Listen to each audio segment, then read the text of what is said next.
Ana sapi diombeni dawet, aja dipikir marai ruwet. Nandur pari neng mburi omah, nyambut gawe ngibadah, nyambut gawe ngibadah. Sahabat Bayun Senyum Channel dimanapun Anda berada, sebelum lanjut menonton, mari kita tersenyum terlebih dahulu ya. Sekarang 1, 2, 3 senyum. Sudah ya, ulang senyum lagi. Oke, terima kasih. Mari kita lanjutkan menonton dan menyimak Bayun Senyum Channel. Monggo.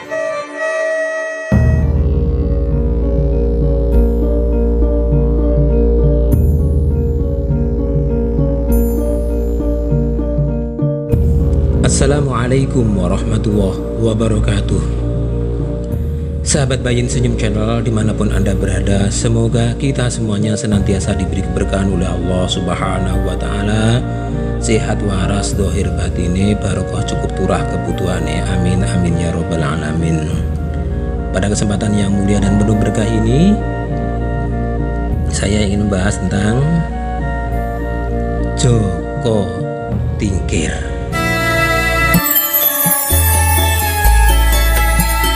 Mungkin sebagian orang sudah mengenal siapakah Joko Tingkir. Dan untuk orang yang baru sekarang ini jarang yang tahu tentang Joko Tingkir. Mungkin karena belum membaca sejarah siapakah Joko Tingkir.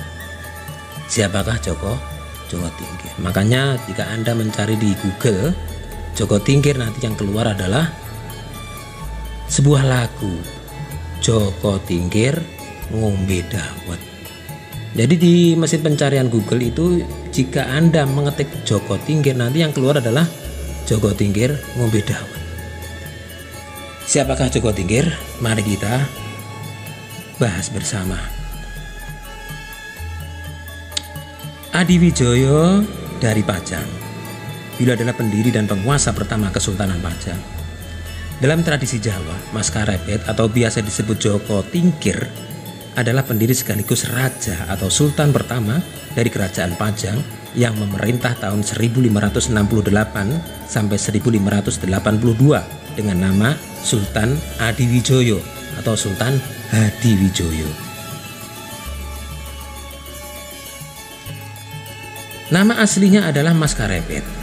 Mas Karebet lahir pada tanggal 18 Jumadil akhir tahun Dalmangsa ke-8 menjelang subuh. Kemudian diberi nama Mas Karebet karena ketika dilahirkan ayahnya Ki Gebo Kenongo dari Pengging, Ki Ageng Pengging, sedang menggelar pertunjukan wayang beber dan dalangnya adalah Ki Ageng Tingkir. Namun suara wayang yang kemebret atau kembrebet tertiup angin membuat bayi itu diberi nama Mas Karebet. Kedua, Ki Ageng ini adalah murid Syekh Siti Jenar. Sepulang dari mendalang, Ki Ageng Tingkir jatuh sakit dan meninggal dunia. 10 tahun kemudian, Ki Ageng Pengging dihukum mati karena dituduh memberontak terhadap Kerajaan Demak. Sebagai pelaksana hukuman ialah Sunan Kudus. Jadi Ki Ageng Pengging ini dihukum oleh Kerajaan Demak, yang menghukum adalah Sunan Kudus. Setelah kematian suaminya, Nyi Ageng Pengging jatuh sakit. Setelah kematian Ki Ageng Pengging, suaminya Nyai Ageng Pengging jatuh sakit dan meninggal pula. Sejak itu Mas Karebet diambil sebagai anak angkat Nyai Ageng Tingkir atau janda Ageng Tingkir. Janda dari Ki Ageng Tingkir. Sejak saat itu masa remajanya lebih dikenal dengan nama Joko Tingkir. Mas Karebet gemar bertapa, berlatih bela diri dan kesaktian, sehingga tumbuh menjadi pemuda yang tangguh, tampan, dan dijuluki Joko Tingkir. Guru pertamanya adalah Sunan Kalijogo. Ia juga berguru kepada Ki Ageng Selo dan dipersaudarakan dengan ketiga cucu Ki Ageng Selo, yaitu Ki Juru Martani, Ki Ageng Pemanahan, dan Ki Panjawi. Di samping tampan dan jagoan, sayangnya pemuda Joko Tingkir alias Mas Karepet ini juga sedikit nakal alias mata keranjang. Jaka Tingkir kemudian berguru pada Ki Ageng Banyu Biru atau Ki Kebu Kanigoro. Kanigoro Blitar ada. Saudara tua ayahnya, kakak mendiang ayahnya. Dalam perguruan ini ada murid yang lain, yaitu Mas Manca, Mas Wila, dan Ki Muragil. Jaka Tingkir adalah putra Kebu Kenongo dan cucu Adipati Andayaningrat. Manakala Adipati Andayaningrat juga dikenali dengan Syarif Muhammad Kebungsuan. Syarif Muhammad Kebungsuan. Nasab Adipati Andayaningrat Syarif atau Syarif Muhammad yaitu bernasab daripada Nabi Muhammad SAW, Sayyidah Fatimah Az-Zahra, Al-Imam Sayyidina Husain, Al-Imam Ali Zainal Abidin, Al-Imam Muhammad Al-Bagir, Al-Imam Ja'far As-Shadiq, Al-Imam Ali Al-Uraidi, Al-Imam Muhammad An-Naqib, Al-Imam Isa Naqib Ar-Rumi, Al-Imam Ahmad Al-Muhajir, Al-Imam Ubaidillah, Al-Imam Alawiyah Al-Awal, Al-Imam Muhammad Sohibus Saumi'ah, Al-Imam Alawiyah Al-Athani, Al-Imam Ali Kholi Qasim, Al-Imam Muhammad Sohib Mirbat, Al-Imam Alawi Amil Faqih, Al-Imam Abdul Malik Az-Zamatkan, Sayyid Abdul Az-Zamatkan, As-Sayyid Ahmad Shah Jalal, As-Sayyid As-Syekh Jumadil Kubro Al-Husain, Syekh Jamaluddin Akbar Al-Husaini, Syarif Muhammad Kebung Suwan atau Adipati Adyaningrat Ki Ageng Wuking.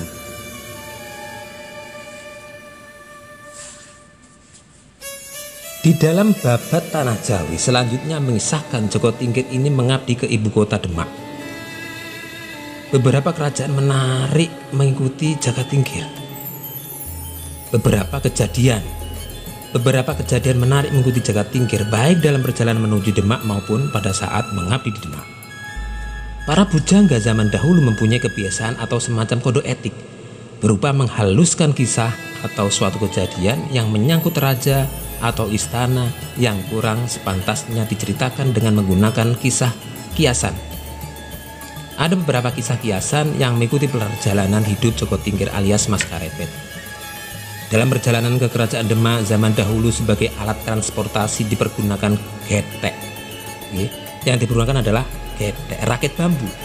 Melalui sungai Joko Tingkir ditemani oleh teman seperguruan yaitu Mas Manca, Mas Wila, dan Ki Muragil.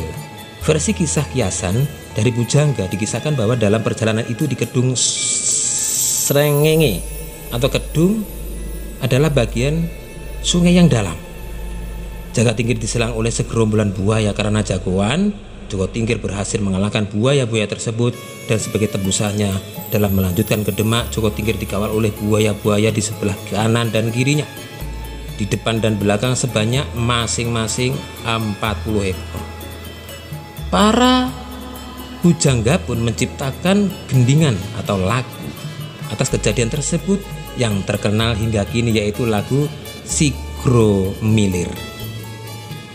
Sesampainya di Demak, Joko Tingkir tinggal di rumah pamannya yaitu Kiai Gondo Mustoko atau saudara Nyi Ageng Tingkir yang menjadi perawat Masjid Demak berpangkat Lurah Ganjur. Joko Tingkir menarik simpati Raja Demak Sultan Trenggono atas suatu kejadian. Di saat di Istana Demak terdapat sebuah kolam yang cukup besar. Pada suatu hari ketika Joko Tingkir sedang berdiri di tepian kolam, tiba-tiba pamannya berteriak agar dia Jaka Tingkir, maksudnya Joko Tingkir, diteriaki segera menyingkir dari tempatnya. Karena apa? Karena Sultan Trenggono segera lewat. Situasinya saat itu cukup sulit bagi orang biasa untuk menyingkir karena tidak ada ruang buat menyingkir selain melompati kolam yang cukup lebar. Jaka Tingkir alias Mas Karepet yang terlatih dengan sigap dan mudah segera melompati kolam agar tidak mengganggu jalannya Sultan Trenggono. Sultan Trenggono sangat terkesan melihat kejadian tersebut sehingga ia diangkat menjadi kepala prajurit Demak. berpangkat lurah Wiratamtama. Kejadian berikutnya versi kisah kiasan dari Pujangga dikisahkan bahwa suatu hari Joko Tingkir sebagai lurah Wiratamtama bertugas menyeleksi penerimaan prajurit baru. Ada seorang pelamar bernama Dunggawu yang sombong dan suka pamer. Jaka Tingkir menguji kesaktiannya dan Dadunggawu tewas hanya dengan menggunakan sadak kinang. Akibatnya Joko Tingkir pun dipecat dari ketentaraan dan diusir dari Demak. Kejadian sesungguhnya atas versi kisah kiasan Dadunggawu adalah sebagai berikut. Alkisah Sultan Trenggono mempunyai seorang putri cantik bernama Putra Cempoko. Bukan Joko Tingkir kalau tidak mengetahui ini dan tidak dapat menaklukkan hati sang putri. Secara diam-diam Joko Tingkir menjalin hubungan dengan Putri Cempoko. Namun tindakan tidak terpuji ini sempat ketahuan sehingga Joko Tingkir diusir dari kerajaan Demak. Kejadian berikutnya menurut versi kisah kiasan Pujangga diceritakan bahwa saat suatu hari Sultan Trenggono sekeluarga sedang berwisata di Gunung Prawoto. Joko Tingkir melepas seekor kerbau yang dinamakan sebagai Kebo Danu. Nah, Kebo Danu sudah diberi tanah pada telinganya sehingga kerbau merasa tidak nyaman dan mengamuk. Kerbau itu mengamuk menyerang Pesanggerahan Rojo, di mana tidak ada prajurit yang mampu menaklukkan si kerbau. Sultan Trenggono memerintahkan bala tentaranya untuk mencari Joko Tingkir yang diharapkan dapat menaklukkan kerbau tersebut. Joko Tingkir diketemukan dan tampil menghadapi kerbau ngamuk.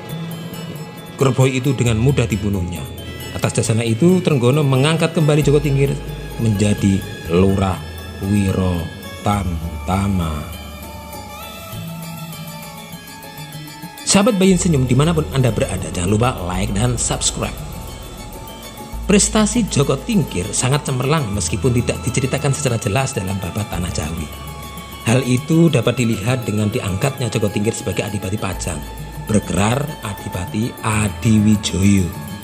Ia juga menikahi Ratu Mas Cempoko, putri Sultan Trenggono. Sepeninggal Sultan Trenggono tahun 1546, puteranya yang bergelar Sunan Prawoto seharusnya naik tahta, tapi kemudian ia tewas dibunuh Arya Penangsang, sepupunya dari Jipang pada tahun 1549. Kemudian Arya Penangsang membunuh karena Sunan Prawoto sebelumnya juga membunuh ayah Arya Penangsang yang bernama Pangeran Sekar Sedolepen.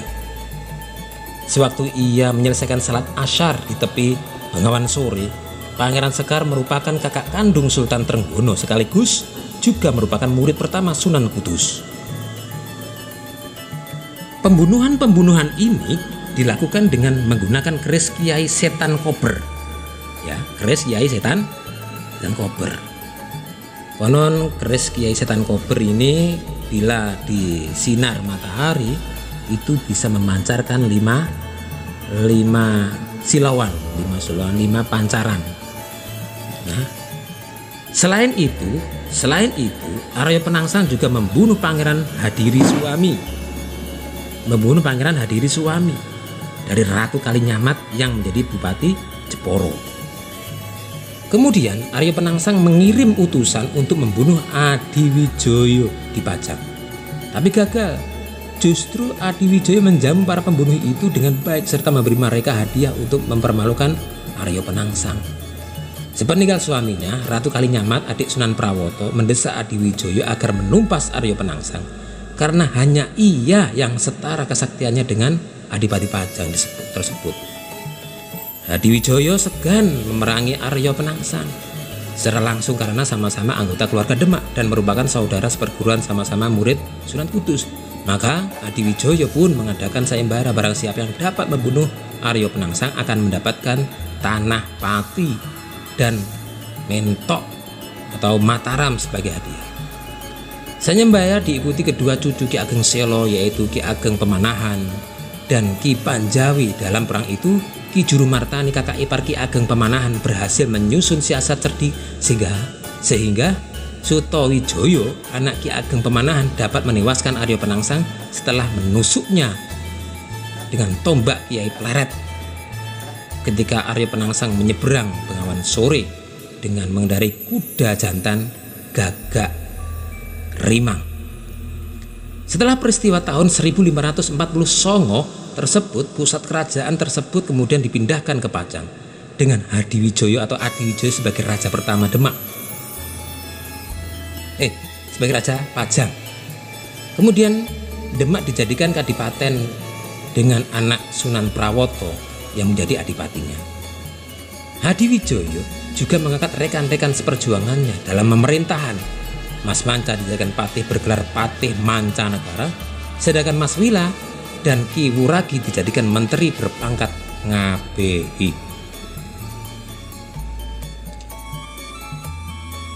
Sahabat Bayang Senyum Channel dimanapun Anda berada, jangan lupa like dan subscribe. Sesuai perjanjian sayembara, Ki Panjawi mendapatkan tanah Pati dan bergelar Ki Ageng Pati. Sementara itu Ki Ageng Pamanahan masih menunggu karena seolah-olah Hadiwijoyo menunda penyerahan tanah Mataram. Sampai tahun 1556 tanah Mataram masih ditahan Hadiwijoyo.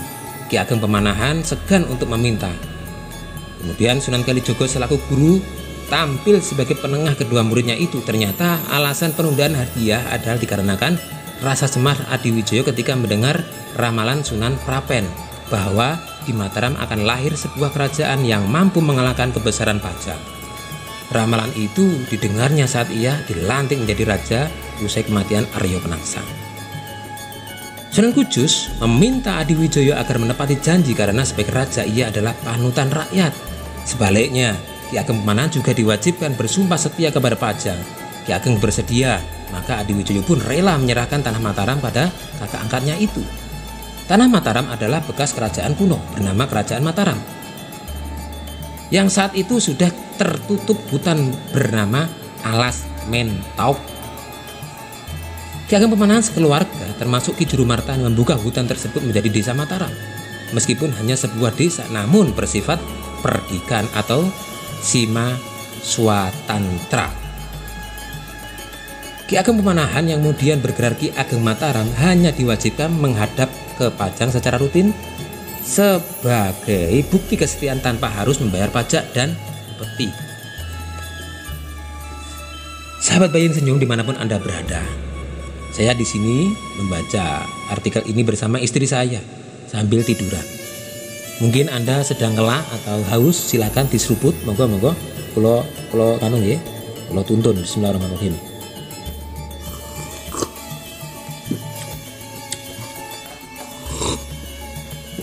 Alhamdulillah. Mari kita lanjutkan. Saat naik tahta, kekuasaan Hadiwijoyo hanya mencakup wilayah tanah. Saat naik tahta, kekuasaan Hadiwijoyo hanya mencakup wilayah Jawa Tengah saja. Karena sepeninggal Sultan Tenggrono, banyak daerah bawaan Demak yang melepaskan diri. Negeri-negeri di Jawa Timur yang tergabung dalam Persekutuan Adipati Bangwetan saat itu dipimpin oleh Panji Wiryokromo atau Bupati Surabaya. Persekutuan Adipati tersebut sedang menghadap ancaman invasi dari berbagai penjuru, yaitu dari Pajang, dari Madura, dari Blambangan. Nah, pada tahun 1568 Sunan Prapen atau penguasa Giri Kedaton menjadi mediator pertemuan antara Hadiwijoyo, Raja Pajang, di atas negeri yang mereka pimpin sebagai tanda ikatan politik. Panji Wiryokromo diambil sebagai menantu Hadiwijoyo. Selain itu, Hadiwijoyo juga berhasil menundukkan Madura setelah penguasa pulau itu yang bernama Raden Pratanu bergelar Panembahan Lemah Dhuwur atau Arosbaya menjadi menantunya. Dalam pertemuan tahun 1568 itu, Sunan Prapen untuk pertama kalinya berjumpa dengan Ki Ageng Pamanahan dan untuk kedua kalinya meramalkan bahwa Pajang akan ditaklukkan Mataram melalui keturunan Ki Ageng tersebut. Mendengar ramalan tersebut, Hadiwijoyo tidak lagi merasa cemas karena ia menyerahkan semuanya pada kehendak takdir. Raden Sutowijoyo. Nah, Sutowijoyo adalah putra Ki Ageng Pamanahan yang juga menjadi anak angkat Hadiwijoyo. Sepeninggal ayahnya tahun 1575, Sutowijoyo menjadi penguasa baru di Mataram dan diberi hak untuk tidak menghadap kepada Pajang selama setahun penuh. Waktu setahun berlalu dan Sutawijaya tidak datang menghadap. Adiwijaya mengirim ngabehi Wilamarta dan ngabehi Wurakil untuk menanyakan kesetiaan Mataram.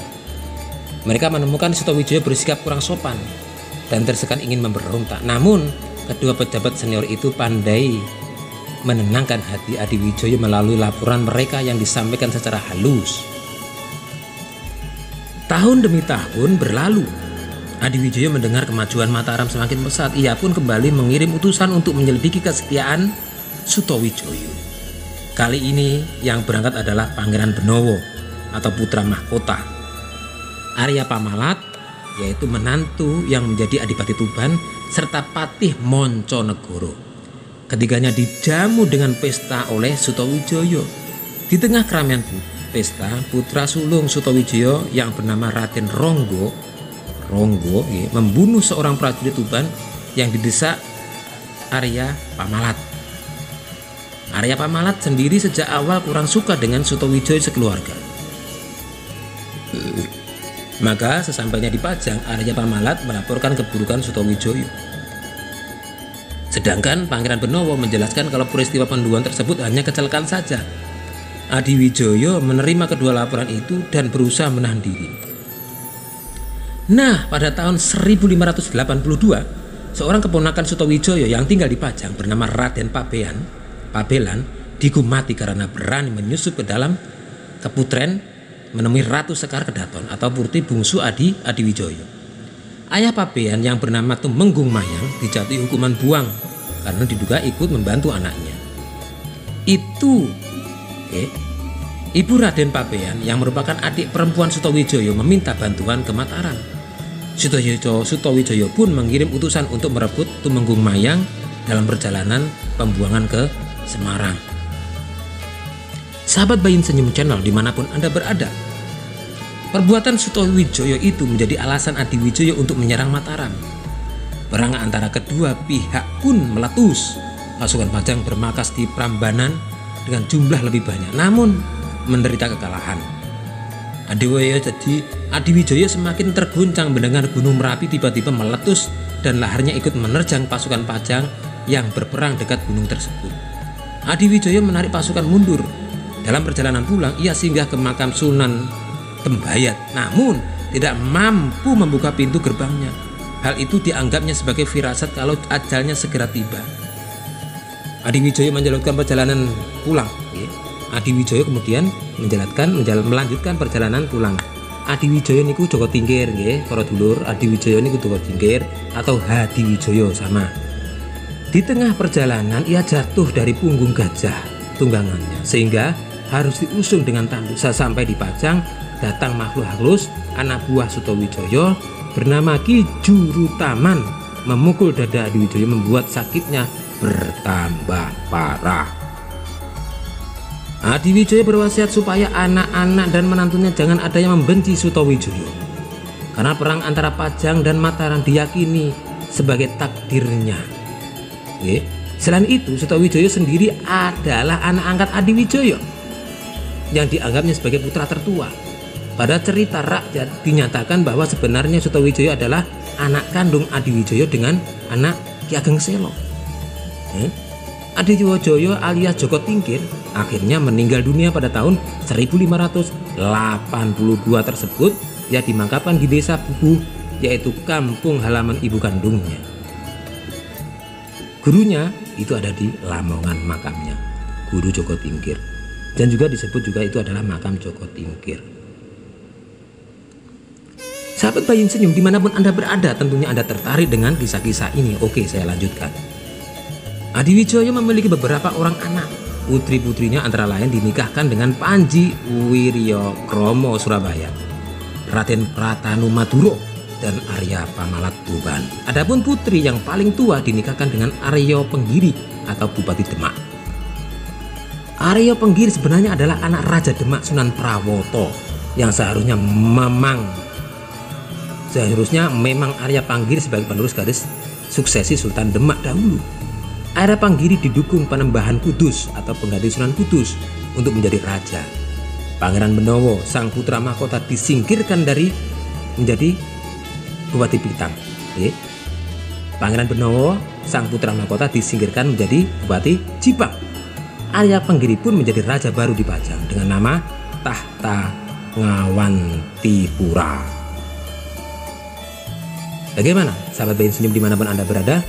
Itulah tentang Joko Tingkir atau Sultan Hadiwijoyo atau Rojo Pajang, atau Rojo Pajang. Tapi sekarang mungkin saya ulang lagi, jika Anda mencari di Google, mesin Google, mencari Joko Tingkir, nanti yang keluar adalah lagu Joko Tingkir ngombe dawet. Joko Tingkir ngombe dawet. Nah, sekelas Joko Tingkir niku rojo, tapi namanya kok dibuat mainan. Dan saya ini khusnudon, mungkin yang ngarang lagu kurang paham siapa Joko Tingkir dan kurang duwe toto kromo. Sebenarnya dia tahu kalau dia pernah belajar. Memang lagunya enak. Joko Tingkir ngombe dawet, ojo dipikir marai ruwet. Cuma itu kurang toto kromo. Sekelas raja dibuat mainan, dibuat mainan. Coba Pak Jokowi ngombe dawet paribasan, atau Rojo sopo lah Pak Bung Karno tuku dawet paribasan. Itu kurang punya toto kromo, mboten saya seorang raja, tidak boleh dibuat guyonan, tidak boleh dibuat mainan, tidak boleh. Mungkin kita bisa plesetkan gini, contoh ini, sapi putih ngombe dawet, atau ono wedhus ngombe dawet. Nah, itu lebih enak daripada menyebut nama orang lain, tapi ini sekelas raja, tidak sopan atau kurang pantas. Khawatir nanti kalau anak turunnya dari kerajaan Pajang atau keturunan daripada Joko Tingkir ora trimo, terus dituntut pencemaran nama baik atau kurang beretika, nanti takutnya pengarang lagunya nanti akan dituntut oleh keluarganya, kemudian wah bahaya nih mangke, bisa bermiliar-miliar mangke. Nah, belum lagi yang belum tahu siapa Joko Tingkir, nah itu dibahas, dicari siapa kok Joko Tingkir. Nah, siapakah Joko Tingkir? Joko Tingkir adalah Maskarebet atau Rojo Pajang utawa yang bernama Sultan Hadiwijoyo atau bernama Rojo Hadiwijoyo, putra daripada Raden Kebu Kenongo dan ibunya bernama Nyi Ageng Pengging. Jadi itu sahabat Bayin Senyum dimanapun Anda berada, saya kira jangan ikut-ikutan apabila suatu lagu itu tidak beretika, suatu lagu tidak beretika, jangan diikuti bagi mereka yang punya toto kromo. Jadi Sultan atau Rojo Hadiwijoyo, ini Rojo Pajang niku wong dolanan Joko Tingkir ngombe dawet, ojo dipikir marai ruwet. Lho lagi memang dipikir memang marai ruwet, tapi sing gawe lagu iki kowe gak mikir, goleke senenge tok tapi gak mikir mburine sapa iki. Joko Tingkir ku sapa nyoba? Joko Tingkir itu nggih Maskarebet. Joko Tingkir itu sultan pertama kerajaan Pajang, atau bergelar Sultan Hadiwijoyo yang memerintah Pajang pada tahun 1568 sampai 1582.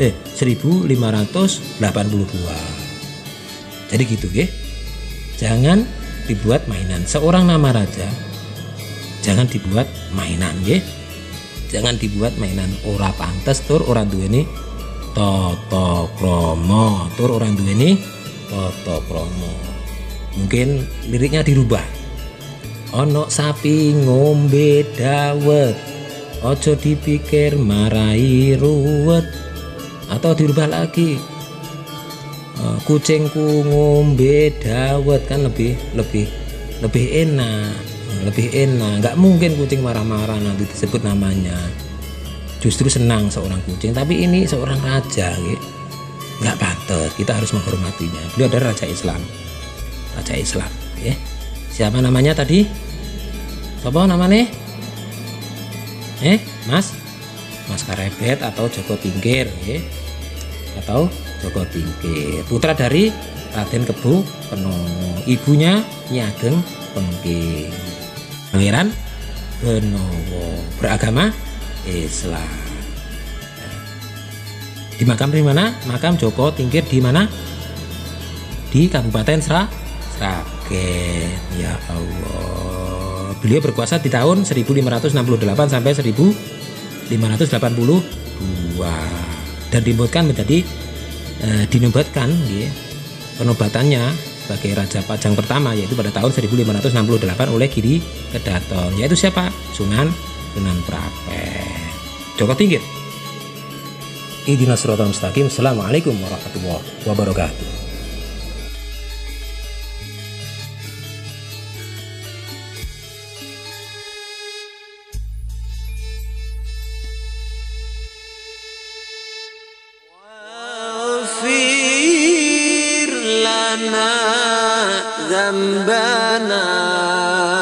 Bayin Senyum Channel, media dakwah dan sholawat, channel keluarga kita bersama.